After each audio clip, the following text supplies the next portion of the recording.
पिलामाने व्याकरण अभ्यास क्रम रे आज आस आमे पढ़िबा छंद और अलंकार। एही वीडियो रे छंद और अलंकार विषय रे पुंखानुपुंख भावे आलोचना करा जायछि। आस आमे देखिबा छंद और अलंकार कौन। पद्य बा कविता रचना रे एक निर्दिष्ट नियम बा शैली को छंद कहा जाए। यह कविता को गतिशील कराई थाए, तेणु यह पद्य रचनार वैशिष्ट्य भाव में विचार करा जाए। गोटे गोटे निर्दिष्ट छंदरे रचित होइथिबारु प्राचीन पद्य बा कविता को छांद मध्य कहती। छंद साधारणतः दुई प्रकार, मित्राक्षर अमित्राक्षर। मित्राक्षर छंद तीन भाग विभक्त, पूर्ण मित्राक्षर, अपूर्ण मित्राक्षर, एकांतर मित्राक्षर। यदि पद कौन आमे देखू तेबे जे कोनोसी कविता केते गुड़िए पदरे विभक्त। उदाहरण स्वरूप यदि आमे गांधारीर आशीर्वाद कविताटी को देखू तेबे गांधारी देला जननी प्राणर सुमहत परिचय, अक्षर हेउ पुण्य जगते धर्मर हेउ जय। यह हेउछि गोटिए पदर कविता। ए संपूर्ण धाड़ीटी हेउछि गोटिए पद। सेहीपरि कर्मकषण देह सहे अरण्ये अजगर प्राय, यह हेउछि गोटिए पद कविता। एतद व्यतीत एकपदी क्षुद्र कविता मध्य रहिछि। उदाहरण स्वरूप सरग नईर पराची तुठरे प्रभात सिनान सारी, गृहे चले उषा एई पदुअटी सरागे गभारे मारी। कुआंतारा पद्यटीर यह हेउछि एक सुंदर उल्लेख। सेहीपरि केउ देवतार क्षणिक आशीष शुभ्र पाखुड़ा धरी, सुंदर एई शरत सकाळे भूतले पड़िलु झरी। यह हेउछि झरा शेफाली कवितार एक सुंदर धाड़ी। एबे आस आमे देखिबा पाद काहाकु कहंती। पदर प्रत्येक पंक्ति को पाद कहंती। प्रति पदरे दुई बा ततोधिक पाद थाए। जति काहाकु कहंती।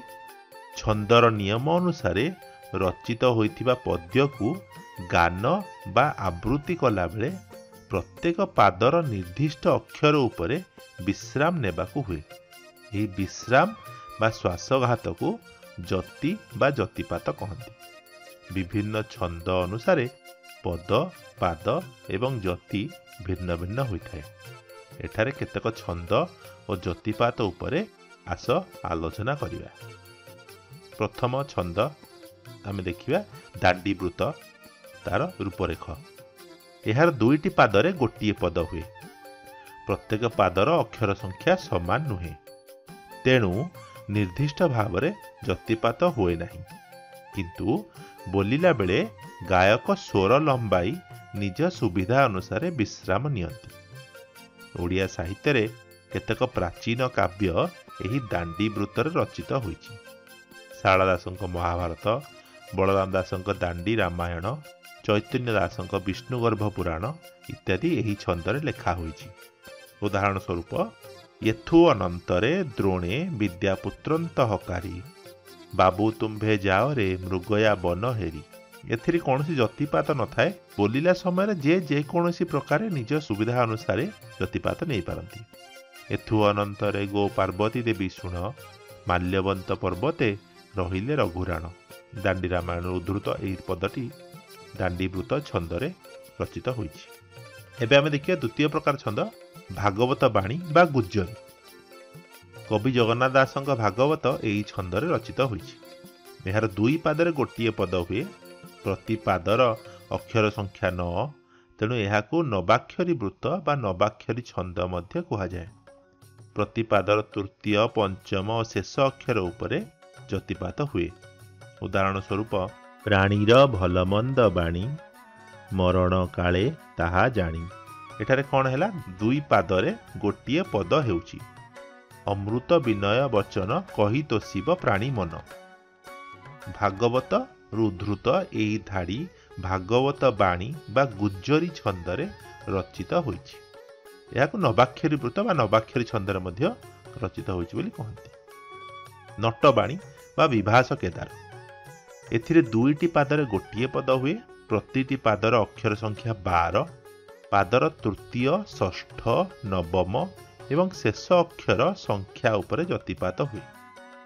जेपरि उत्कल कमला विलास दीर्घिका मराल मालिनी नीलांबु चिल्लिका।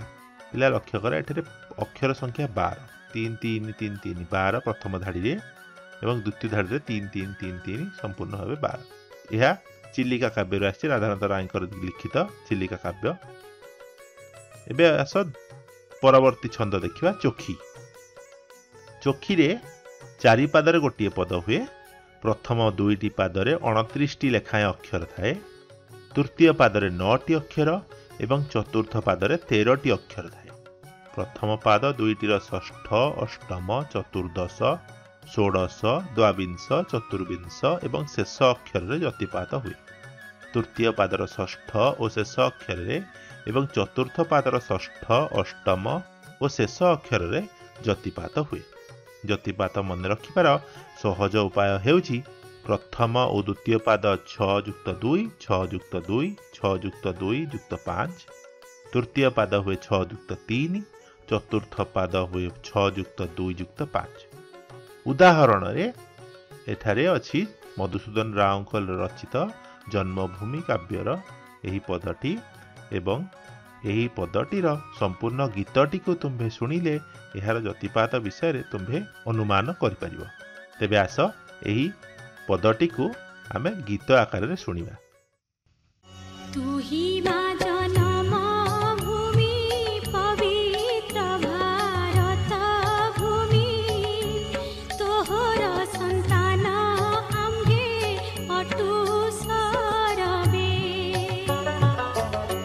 तोरा श्री चरण सेवा पाई मन प्राण देवा गाइबा तोहर नाम आनंद रवे तो आनंदे होइबा सुखी कांदिबा दुखरे तोर होइना दुखी तो आनंदे होइबा सुखी कांदिबा दुखरे तोर होइना दुखी। आशा करे तुम्भे माने एहार जतिपात विषय रे सम्यक अनुमान करि पारिथिबो। एबे आमे परवर्ती छंद देखिबा। परवर्ती छंदर नाम हेउची बंगलाश्री।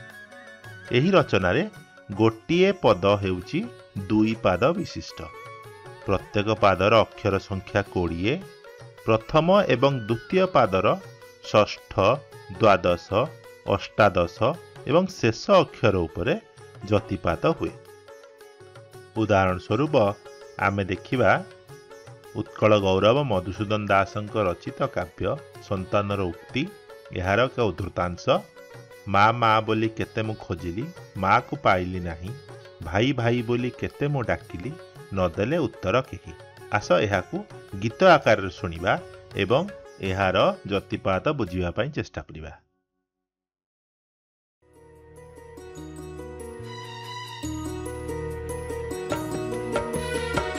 मामा बोली केते मु खोजिली माँ को पाइली नहीं भाई भाई बोली केते मु डाकिली न देले उत्तर केही खोजिली अरण्ये जन समाजरे खोजिली बारिधि तट सर्वत्र देखिली माता पद चिन्ह नहेला मातार पेट मामा बोली केते मु खोजिली माँ को पाइली नहीं। यह थिला बंगलाश्री छांद। परवर्ती छांदटी जदि आम देखिबा ताहा हेउची शंकराभरण। शंकराभरण रे 4 पादरे गोटिए पद हुए। प्रथम द्वितीय और चतुर्थ प्रत्येक पादर अक्षर संख्या 14, तृतीय पादर अक्षर संख्या 8, प्रथम द्वितीय चतुर्थ पादर अष्टम एकादश एवं शेष अक्षर उपर जतिपात हेउथिबा बेले तृतीय पादर द्वितीय षष्ठ एवं शेष अक्षर उपरे जतिपात हुए। उदाहरण स्वरूप आमे यदि देखिबा तेबे भक्त कवि मधुसूदन रावकर स्तव हे आनंदमय कोटि भुवन पालक एही भजनटीर शंकराभरण छांदरे प्रस्तुत होइतिबा गीतटी को आस सुनिबा।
पिला माने तुमे शुणुथिल शंकराभरण छांदरे भक्त कवि मधुसूदन राव द्वारा लिखित स्तव हे आनंदमय कोटि भुवन पालक।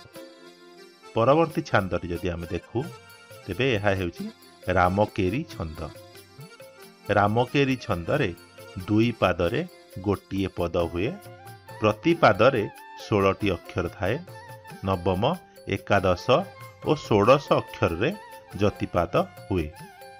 यार उदाहरण हेउची कला कलेवर कन्हाई संगे रोहिणी सुत करंती मथुरा विजय दाडे देख संगात। आस यार गीतटी को सुनिबा तेबे यार जतिपात विषय रे जानि परिबा। कला कलेवर कन्हाई संगे रोहिणी सुत करंती मथुरा विजय दाडे देख संगात। कला कलेवर कन्हाई संगे रोहिणी सुत करंती मथुरा विजय दाडे देख संगात।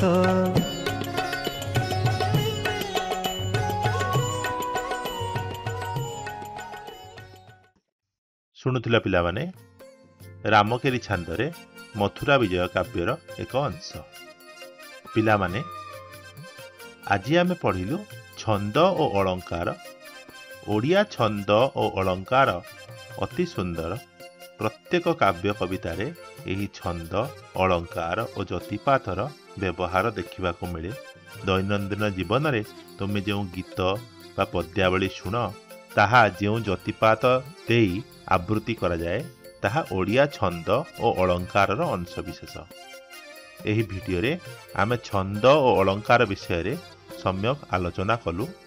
परवर्ती भिडियो मानंकरे आमे एही परी सुंदर और सावलील व्याकरण आलोचना करिबा।